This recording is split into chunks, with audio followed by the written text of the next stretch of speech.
Olá, turma! Muito boa noite! Estamos começando pelas ondas do canal Educação, mais uma aula de Geografia. Eu sou Marcelo Lima e é sempre um prazer estar aqui pertinho de vocês, pelas ondas do maior canal de ensino à distância do mundo, o canal Educação. Queria dar o meu boa noite. Vitória Macedo, Conceição, Talma, Iracema, Débora, Elanilda Ferreira e a todos que estão ligados pelas ondas dos diversos polos do meu Piauí. Quiçá o mundo todo, pois nós estamos nessa sala virtual na internet. E no nosso episódio de hoje vamos falar sobre a organização do espaço geográfico. Organização desse espaço tão estudado pela geografia, que é o espaço geográfico. E no nosso episódio, nós vamos reconhecer o processo de desenvolvimento do capitalismo e as repercussões na produção do espaço geográfico. Ou seja, vamos falar da relação entre o capitalismo e a produção no espaço geográfico. Beleza. Sendo assim, para entender o espaço geográfico, nós temos as suas modalidades e os meios de transporte que os formam. Observem bem. Modalidade da formação e interligação no espaço geográfico a partir dos transportes. Porque o espaço geográfico, gente, o espaço geográfico, ele é interligado através dos transportes. E eu tenho aqui, por exemplo, o transporte, os terrestres, o rodoviário, que é tudo que anda sobre estradas, ferroviário, tudo que anda sobre trilhos, e o oleoduto, é tudo que circula sobre tubulações, encanamentos. O oleoduto, o gasoduto, tanto o rodoviário como o ferroviário e os dutos são transportes terrestres. Os aquáticos, eu tenho os que circulam pelo mar, o marítimo, e o que circula pelos rios, o fluvial. E aéreo, turma? O transporte aéreo, eu tenho umas aviações, drones, sondas, helicópteros e similares. Todos esses é quanto à modalidade. Na formação do espaço geográfico, eu também tenho uma forma. O unimodal é um transporte que envolve apenas uma modalidade, apenas um caminhão, um ônibus, um avião, um navio. O multimodal é aquele que tem mais de uma modalidade. Por exemplo, quando você vai transportar, aí precisa do navio, do trem, do avião. Aí é multimodal. O intermodal é quando você usa um só, mas vários, por exemplo, vários caminhões, ou vários navios, ou vários trens. Da mesma forma, o sucessivo, quando você tem um único contrato com o transporte desses. Professor, quer dizer que para entender o espaço geográfico, eu tenho que entender pelo capitalismo e pelo sistema de transporte. Porque o capitalismo, turma, o capitalismo é a economia circulante do mundo hoje. É através do sistema capitalista que nós temos a produção mundial. E os transportes é a logística dessa integração mundial. E eu vou começar aqui falando da primeira fase do capitalismo. Olha só, a primeira fase do capitalismo. Atenção, turma. Quando eu falo sobre a primeira fase do capitalismo, eu estou falando do capitalismo que vai surgir em meados do século XV/XVI. É o chamado capitalismo comercial. Capitalismo comercial. No capitalismo comercial, gente, nós tínhamos uma política, que é a chamada política mercantilista. Na política mercantilista, ela estabelecia que a principal forma de lucro é através do comércio. O lucro pelo comércio. O lucro pelo comércio. Na época do capitalismo comercial, nós tínhamos o governo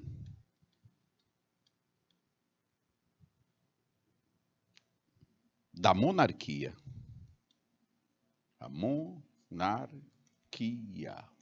Ou seja, a figura do rei. No século XV, XVI e XVII, turma, as nações capitalistas elas eram governadas pela família real. Um exemplo clássico, Portugal. A coroa portuguesa, ela mandava e desmandava. Era o chamado absolutismo monárquico. Absolutismo do rei. O rei mandava absoluto e não tinha que dar satisfação para ninguém. Nessa época do capitalismo comercial, turma, nós vamos ter o protecionismo comercial. Protecionismo. A figura do protecionismo quer dizer que cada colônia era apenas da sua metrópole. Por exemplo, o Brasil. O Brasil era uma colônia exclusiva de Portugal, ou seja, só podia negociar com o Brasil os portugueses. Oficialmente, vamos dizer assim, outras nações eram impedidas de negociar com o Brasil nessa época. Era o protecionismo. Também nós tínhamos a política do metalismo. O metalismo representa o acúmulo de metais, que era um dos principais objetivos das metrópoles, era acumular ouro, pedras preciosas, metais. Aí você deva lembrar que o Brasil, no século XVIII, nós éramos colônia portuguesa e todo o ouro que era extraído, onde hoje nós chamamos de Minas Gerais, esse minério todo ele ia para Portugal. E a ordem era acumular metais, riquezas. E a gente não pode deixar de falar que nessa época do capitalismo comercial, nós tínhamos o trabalho escravo. Olha só, turma, o famoso trabalho escravo. Por quê? Para economizar, né, gente? Primeiro ponto, para ter trabalho escravo, era para economizar. E segundo, porque o mercado do tráfico negreiro, que é uma coisa cruel que existia, o tráfico negreiro, ele gerou muita riqueza, turma. O próprio tráfico negreiro, a compra e venda de escravos, gerou muita riqueza para os negociantes de escravos, né? Então, esse slide aí que vocês estão vendo, eu resumo a primeira fase do sistema capitalista, o famoso capitalismo comercial. No capitalismo comercial, ele vai surgir ali em meados do século XV/XVI. O capitalismo comercial, tudo. A política era do lucro pelo comércio. Como assim, professor? Me explica melhor. A ordem era o seguinte: comprar uma mercadoria mais barata e vender mais cara. Por exemplo, o Brasil, nessa época, produzia açúcar. Olha só essa história. Aqui nos nossos canaviais, no litoral do Nordeste, nessa época, se produzia muito açúcar. E esse açúcar era vendido para Portugal, claro, barato. Quem é que vendia esse açúcar para Portugal? Eram os senhores de engenho. Os senhores de engenho representavam a elite da colônia. Eles eram a aristocracia rural, os aristocratas, os poderosos. Quem? Os senhores de engenho. Vieram para cá, pegaram grandes lotes de terra, trouxeram escravos, e passaram a plantar cana de açúcar para produzir o quê? O açúcar. Esse açúcar produzido aqui pelos senhores de engenho era vendido para Portugal. Os portugueses compravam do Brasil colônia esse açúcar, compravam do senhor de engenho por um preço. E lá na Europa eles vendiam esse açúcar mais caro. Ô, professor, então quem ficava com os maiores lucros eram os portugueses, claro. Detalhe, o senhor de engenho aqui já era português. Então ele veio para cá, instalou os engenhos, passou a vender açúcar ganhando muito dinheiro. E quem comprava o açúcar dele lá na Europa vendia mais caro ainda. É o que os economistas chamam de acumulação primitiva. Foi a partir dessa compra de mercadoria mais barata e venda mais cara que muitas nações europeias enriqueceram. Mas para ter o trabalho escravo, para a colônia ser exclusiva da metrópole, tinha que ter alguém que mandasse absoluto. Quem? O rei.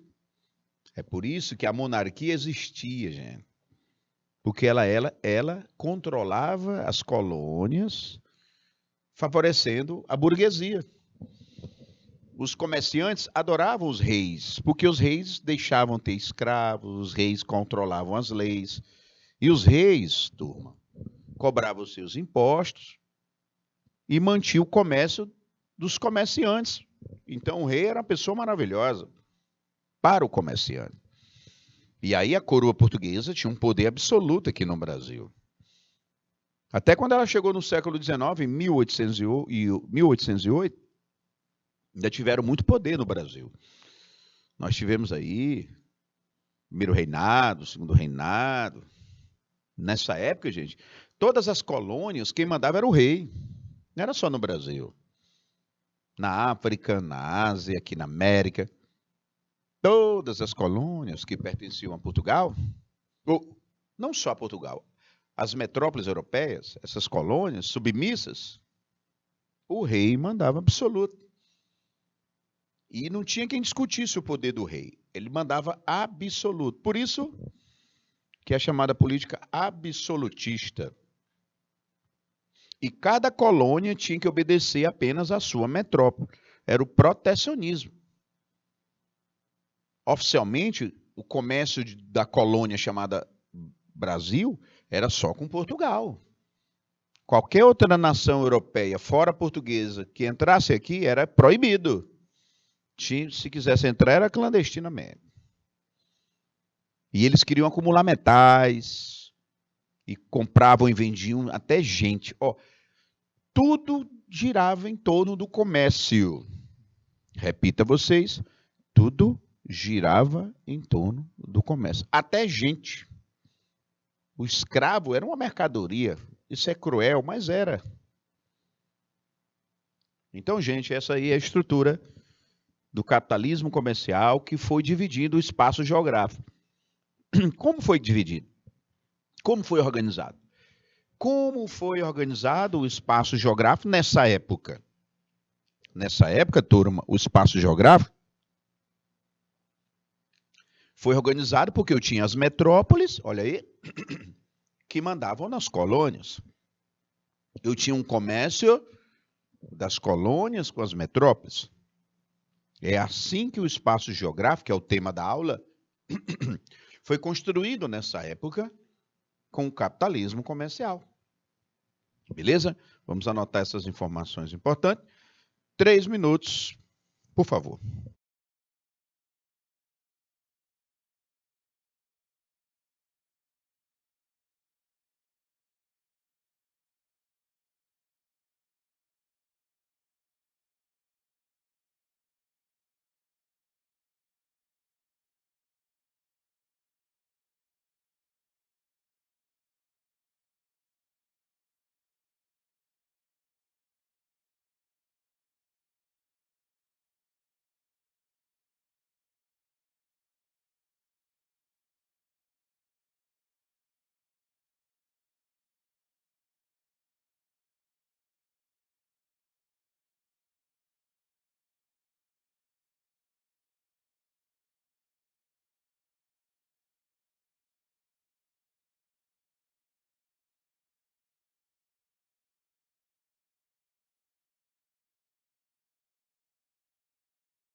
Ok, de volta pelas ondas, falando sobre organização do espaço geográfico e o capitalismo.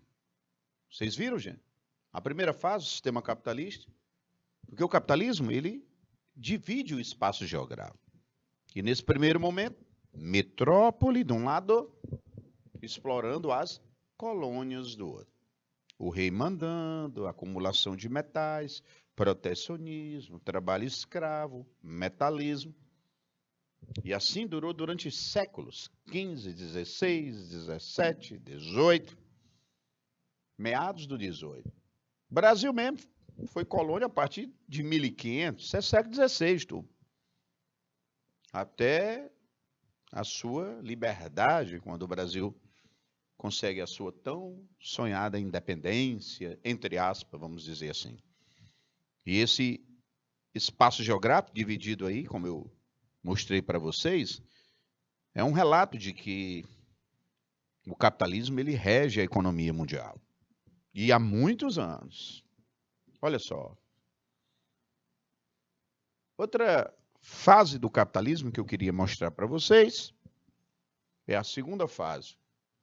É o chamado capitalismo industrial. E, professor, agora chegam as fábricas. Exatamente. É o famoso capitalismo industrial. E esse capitalismo industrial, aí ele vai surgir agora em meados do século XVIII. Claro, século XVIII com as revoluções industriais. Ou com a revolução, melhor dizendo, deixa eu corrigir aqui, com a revolução industrial. Os ingleses, turma, vão inventar a fábrica. E quando os ingleses desenvolvem as fábricas, isso tudo vai gerar uma revolução no capitalismo. É o capitalismo industrial. E aí, professor? Agora, turma, a política não vai ser mais absolutista. Agora nós vamos ter o imperialismo industrial. O imperialismo industrial. Ou seja, agora a nova forma de dominação não é mais com o comércio. Lembra lá do primeiro capitalismo, no século XVI até meados do XVIII? Aquele primeiro capitalismo, nós tínhamos o domínio pelo comércio. Lembra lá, o senhor de engenho vendendo açúcar, os portugueses comprando, vendendo mais caro na Europa. Agora aqui não, gente. Agora nós vamos ter as fábricas nas metrópoles que vão vender produtos industrializados para as colônias. Então agora, a principal forma de ganhar dinheiro não é mais no comércio em si, é na venda de produtos industrializados. E aquele protecionismo, gente? O protecionismo agora vai dar lugar ao liberalismo. Liberalismo. Lembra que as colônias eram exclusivas das metrópoles? Isso vai mudar, gente. Agora nós vamos ter a chamada abertura dos portos. O Brasil mesmo, com a vinda da família real, deixa eu corrigir isso aqui rapidinho. Nós vamos ter a abertura dos portos. Isso aqui é uma política muito interessante. Abertura dos portos, as nações amigas. Amiga da Inglaterra, porque quem mandava era ela. Então, o protecionismo, o exclusivo da colônia ser daquela metrópole, agora vai mudar. O Brasil, por exemplo, vai poder negociar com a Inglaterra, com outras nações, não mais somente com Portugal. E agora, gente, nós vamos ter aqui a burguesia no poder. A burguesia no poder. Lembra que no capitalismo anterior, quem mandava era o rei. Não disse para vocês? Era o absolutismo monárquico, ou seja, O poder absoluto do rei. Agora não, turma. A burguesia vai tomar o poder, gente, com as revoluções burguesas. Lá na Inglaterra, nós vamos ter uma revolução chamada Revolução Gloriosa, onde o rei perde poder. A monarquia continua existindo, mas quem passa a mandar é a burguesia. Na França, nós vamos ter a Revolução Francesa, onde a burguesia toma o poder. Ah, professor, quer dizer que nesse capitalismo agora quem vai mandar são os industriais, é a burguesia que vai controlar o poder. Uma outra novidade que surge com o capitalismo industrial é o trabalho livre. Trabalho livre. E aí, professor? Para que esse trabalho livre, cara? Olha, gente. O trabalho livre, gente, é porque... Por que libertar os escravos? Porque eles eram bons, os europeus eram bonzinhos, a elite era bonzinha? De forma alguma, infelizmente não. Agora os escravos vão ser libertos pelos seguintes motivos. A burguesia entendia que o trabalho escravo não tem nada a ver com a economia industrial. Por quê? Vamos lá. Os europeus que colocaram suas fábricas, eles precisavam vender para as colônias. O quê? Os produtos industrializados. Porque observa bem, lá no primeiro capitalismo, a gente vendia matérias-primas para eles, eles compravam barato e vendiam lá. Um exemplo, o senhor de engenho aqui no Brasil vendia o açúcar para a Europa. Esse açúcar chegava lá e era vendido mais caro na Europa. As metrópoles não tinham preocupação em vender nada para a gente. Era só comprar barato o que a gente produzia e vender caro lá dentro, na Europa. Só que agora surgem as fábricas na Europa. E esses produtos das fábricas agora vão passar a ser vendidos nas colônias. Agora eles vão começar a vender para a gente, não só comprar da gente. Eles vão passar a vender o quê? Produto industrializado. Eles, os europeus, agora vão precisar que a gente compre os produtos deles, industrializados. Aí eles, bom, quando eles chegaram nas colônias, não, aqui só tem mais escravo. Escravo não ganha dinheiro, salário. Como é que o escravo vai comprar os nossos produtos? Então vamos ter que acabar com o trabalho escravo. Acabando com o trabalho escravo, nós vamos ter agora trabalhadores livres. Trabalhadores livres vão ganhar o quê? Salários. Isso vai fazer com que aumente o quê? O mercado consumidor lá na colônia. Ah, professor, então já entendi. O que eles queriam, com o fim do trabalho escravo, é gerar um mercado consumidor para os produtos industrializados deles. E assim eles fizeram.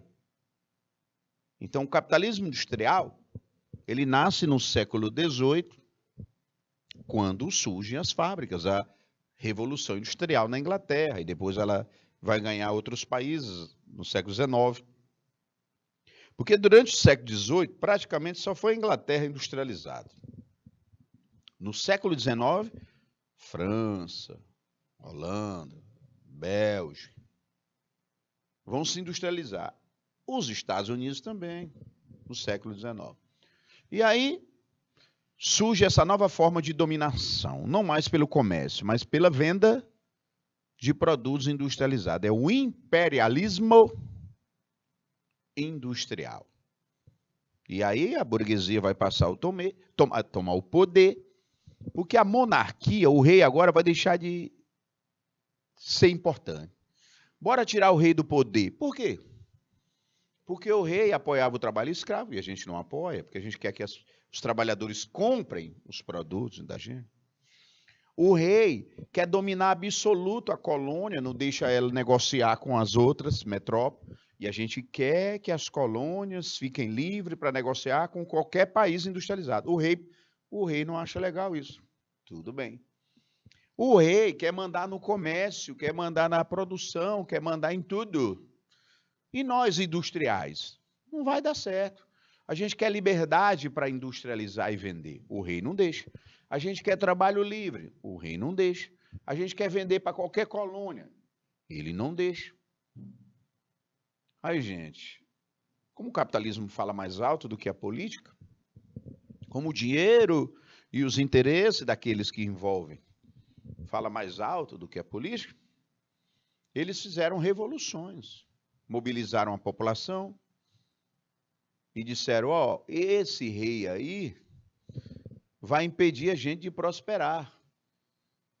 Aí, naturalmente, houve mobilizações com a Revolução Gloriosa, a Revolução Francesa e outras revoluções que ocorreram na Europa, fazendo com que a burguesia perdesse o poder. Aí vem o fim do absolutismo monárquico para o liberalismo burguês. Agora quem vai mandar no poder é a própria burguesia, que vai mandar na economia e no poder, que vai produzir e vai governar. E aí surge uma nova classe política e a monarquia, ou ela deixou de existir em alguns países, ou ela passou a existir, mas sem esse poder. Por exemplo, nós tivemos agora recentemente o falecimento, né, da Rainha Elizabeth. A Rainha Elizabeth, que teve um reinado bem duradouro, né, ela é uma chefe de Estado. Porque lá no Reino Unido, gente, na Inglaterra, você tem aquele que governa, o líder do governo e o líder da nação. A Rainha Elizabeth, ela não governava o país. Quem governa o reino é o primeiro-ministro, que é o responsável pela governança, pelo dia a dia do governo, pelas ações da saúde, da educação e tudo. É o primeiro-ministro, eleito pelo parlamento. E lá você tem a chefe de Estado. Quais os atributos, as funções da chefe de Estado? Manter a soberania, representar nas outras nações o Reino Unido. E o Reino Unido, gente, ele formou a chamada Comunidade Britânica. Vários países fazem parte da Comunidade Britânica. E a figura do rei, no caso da rainha, é importante para manter essa comunidade.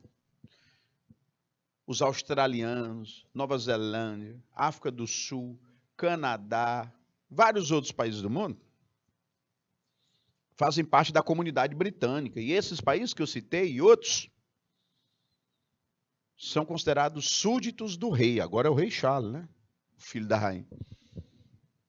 Quando a rainha era viva, eles eram considerados súditos da rainha Elizabeth. Mas ela não governava. Ela não tomava decisões para a educação, para a saúde, segurança, saneamento básico, impostos. Não. A rainha ficava lá no palácio, recebendo os chefes de estados, visitando países. A rainha Elizabeth, agora é o rei Charles, eles são considerados, ela faleceu e ele agora, chefes de Estado. Aqui no Brasil, por exemplo, o nosso presidente, quando eleito, ele faz as duas funções. Ele é chefe de governo, que ele governa, e é chefe de Estado, quando ele vai às Nações Unidas, quando ele vai visitar um outro país, quando ele recebe autoridades de outro país, ali naquele momento ele está se comportando como chefe de Estado. Ele está representando a nação brasileira. Mas quando ele senta para governar, aí ele vira um chefe de governo, ele coleciona as duas funções. Mas em muitos países tem o chefe de Estado e o chefe de governo. Por exemplo, o Irã. Quem é o chefe de Estado da nação iraniana? É o Ayatollah, é um líder religioso lá. É o Ayatollah Ali Khamenei. Ali Khamenei. Ele é um líder religioso do Irã e ele representa a nação iraniana. Mas quem governa no dia a dia não é o Ali Khamenei. É o presidente do país. Lá o presidente, ele senta na cadeira e vai governar. Se chega alguém de fora, se é preciso viajar, se é para fazer discussões, a questão de debates, aí é o Ayatollah.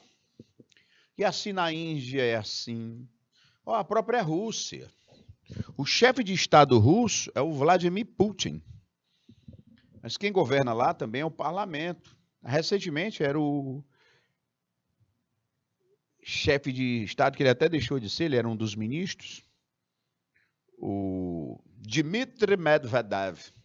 Esse cara era o que sentava na cadeira para administrar. Só que o Vladimir, ele conseguiu já confluir tudo na sua mão. 3 minutos, por favor.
Pelas ondas, capitalismo e a capacidade que ele tem de modificar o espaço geográfico.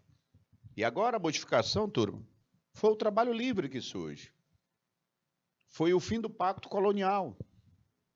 Surgimento de novas potências, agora industriais. Burguesia deixando o poder, até algumas se mantêm. Na França deixa de ter. Isso mostra. Os Estados Unidos. Mas os Estados Unidos nunca tinha um rei lá dentro. Tinha nos primórdios da colonização, a Inglaterra, aquela coisa toda. Mas nos Estados Unidos, uma grande guerra civil representou essa luta da burguesia tomar o poder nos Estados Unidos. Foi a Guerra de Secessão. As colônias do norte brigando com as colônias do sul. As do norte, querendo o liberalismo, o trabalho livre, a burguesia no poder. As colônias do sul ainda querendo manter o metalismo, o escravismo, o protecionismo, o colonialismo. E aí, gente, houve uma guerra que dividiu o país. A famosa Guerra de Secessão, ali por volta do século XVII. A guerra terminou com as colônias do norte vencendo as colônias do sul. E quando as colônias do norte vencem as do sul, a burguesia, de fato, toma o poder nos Estados Unidos. Aí, após a guerra veio o século XVIII, XIX, e os Estados Unidos o quê? Se industrializam, se tornando aí a maior potência do século XX. Aí vem agora o XXI, começa um novo cenário no espaço geográfico. Agora eu tenho China, os tigres asiáticos, a ascensão da Índia. E agora o cenário macroeconômico e industrial muda. Mas o século XX, principalmente após a Segunda Guerra Mundial, os Estados Unidos se tornam a maior potência mundial. Eles já vão sair fortalecidos da Primeira Guerra, que terminou em 1918. E na Segunda Guerra, que dura de 39 a 45, aproximadamente 6 anos de guerra, após o fim da guerra, os Estados Unidos se tornam uma grande potência industrial. E ainda hoje, são os maiores geradores de riqueza dentro de um país. São eles. É os que mais geram riqueza internamente, ou seja, o maior PIB da Terra.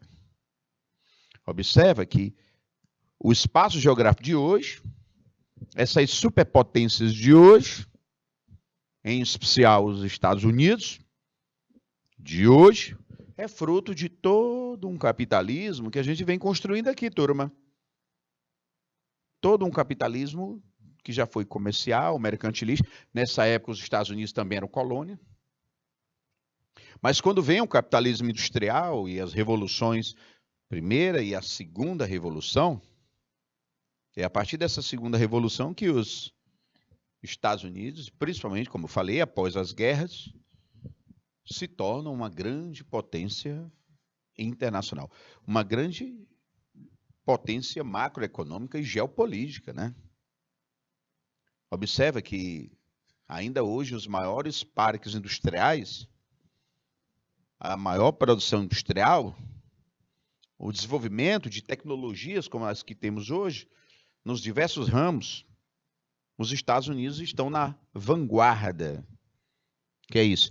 Os Estados Unidos continuam na liderança dos investimentos e das tecnologias. Repito, essa hegemonia, não digo que está ameaçada, mas agora ela vai ter que ser compartilhada com outras potências, como a China, Índia, Japão e os tigres asiáticos.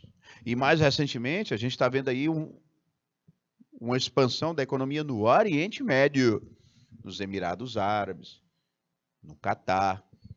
O Catar vai sediar a Copa do Mundo, gente. Não é de graça. Não foi à toa. É o cenário do capitalismo que vai criando novas regiões macroeconômicas. Bom, turma, com isso nós vamos fechando o nosso primeiro episódio de hoje. A regionalização do espaço geográfico através do capitalismo. Mostrando a história do capitalismo e como cada capitalismo vai criando a sua regionalização. Metrópole, colônia, revolução industrial. Então, visto isso, já já a gente volta para a nossa próxima aula. Valeu, turma!